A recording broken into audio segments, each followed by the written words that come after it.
आमे माने एते प्रभावित हेचु ताकू गण कवि मध्य आमे कहू।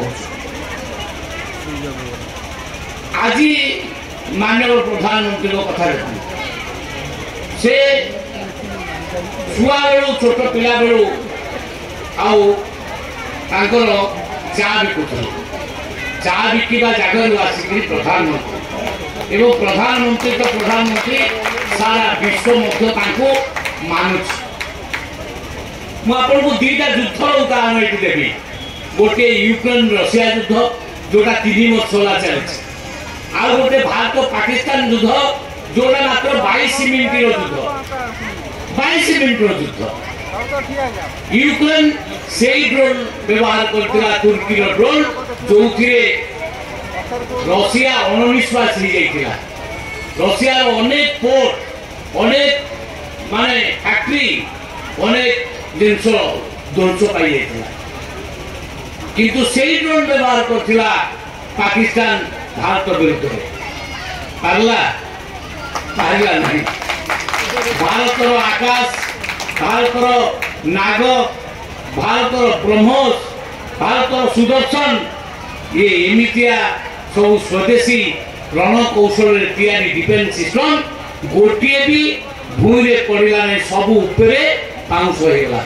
मात्र 22 मिनिट भितर आमर 2 जन झील गले फ्लाइट नहीं अटैक कले आउ 11टा सेठी सन्त्रासवादी कार्यकलाप करथिबा आउ जगह को ध्वंस कर दे पूरा पड़े से 22 मिनिट भितर आंठेला आउ क्षमा मांगिला।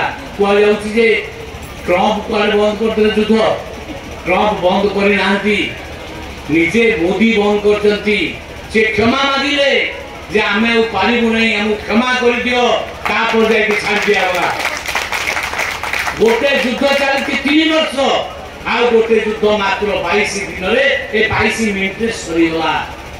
तेणु आम मानकर जो साइंटिस्ट से गोटे साल्यूट करवा दरकार।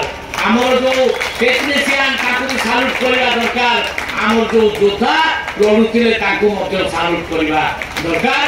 सर्वोपरि ए देशर प्रधानमंत्री नरेंद्र मोदी जी देशर नेतृत्व नौकरी साल्यूट करवा दरकार।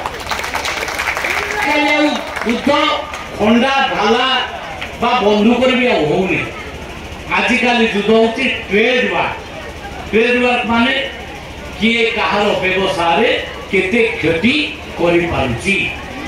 से ट्रम्प से कौन कले 25% तारीफ आम उपर लगे तापर पुणी 25% तारीफ लगे 50% तारीफ भाविले भारत वर्ष झुकी जीव आउ जाकि क्षमा मागिबो किंतु मोदी क्षमा मागिले नहीं। मोदी अबिका ट्रम्प को झुकाई देले से कहले आमे कोठू तेल किनिबू कोठू कौन किनिबू सेटा आम ऊपर निर्भर करे तुम कथा आमे मानिबू नहीं। रशिया को आमे तेल किनुचु रशिया को प्लेन किनुचु रशिया को डिफेन्स सिस्टम किनुचु एटा आमर इच्छा तुम इच्छा अनुसार आमे चलिबू नहीं। पूरा जवाब को जवाब देले अबिका ट्रम्प बिचरा पूरा पागल। ये होची युद्ध किंतु मानिया को पड़ो। माननीय प्रधानमंत्री यही क्षति को भरणा कले अन्य देशर लोक मान सहित देश सहित पूरा ट्रेड बढ़े सारे आमर ग्रोथ रेट के जानते 7.8 हाईएस्ट ग्रोथ रेट एते पर भी हाईएस्ट ग्रोथ रेट से तो से सरेंडर करने को बाध्य।